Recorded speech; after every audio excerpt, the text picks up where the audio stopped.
আমাদেরকে তহমত দেয় যে আমরা রাজনীতির কথা কেন বলি না। ভাই আমরা কোরআনের রাজনীতি খেলাফত আলা মিনহাজিন নবুওয়াতের কথা বলি, তবে গণতন্ত্রের রাজনীতির কথা বলি না। কারণ আমরা বুঝি গাভীর পেশাব দিয়ে অজু করলে যেমন অজু হয় না, ঠিক গণতন্ত্র দিয়ে ইসলাম প্রতিষ্ঠার চেষ্টা করলেও ইসলাম কখনো কায়েম হবে না। বলবেন তো আপনারা চেষ্টা করেন না কেন? আমরা অলরেডি ফর্মুলা দিয়ে দিয়েছে আমাদের মাশায়েখরা। বাংলাদেশে 4টি প্রসিদ্ধ বড় দরবার, অসংখ্য হক দরবার আছে, কিন্তু 4টি প্রসিদ্ধ বড় দরবারের ভূমিকাটা খেলাফত প্রতিষ্ঠার জন্য কতটুকু আমি আপনাদেরকে বলে যাই।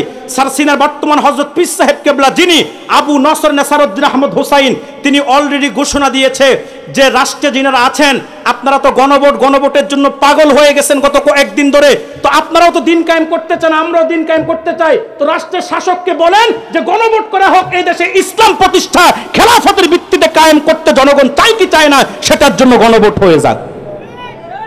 এখন সেটা কিভাবে কায়েম হবে, খেলাফতের ধারা কি হবে, কিভাবে খেলাফত প্রতিষ্ঠা হবে, আপনারা লক্ষ্য করেছেন কিনা জানি না। সোনাকান্দা দরবারে হযরত পীর সাহেব কেবলা খেলাফত কিভাবে কায়েম হবে তার একটা রূপরেখা ইতিমধ্যে তিনি বক্তব্য দিয়েছেন। এরপরে ডক্টর এনায়েতুল্লাহ আব্বাসী পীর সাহেব, জোনপুরি বাংলা সিংহ পুরুষ, জোনপুরি খানদানের সূর্য সন্তান, তিনি তো খেলাফত প্রতিষ্ঠার জন্য প্রতিদিন হাজার হাজার যুবককে ময়দানে উদ্বুদ্ধ করতেছে। আর ফুলতুলি সাহেব কেবলা তো আল ইসলাম তালামিজের ব্যানারে খেলাফত প্রতিষ্ঠার জন্য লক্ষ লক্ষ জানবাজ কর্মী রেখে গিয়েছেন।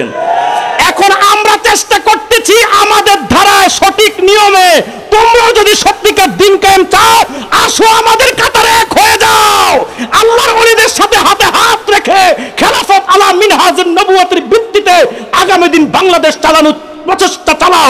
ইনশাআল্লাহ আগামীকাল সূর্য উঠবে খেলাফতের পতাকা মুখে নিয়ে।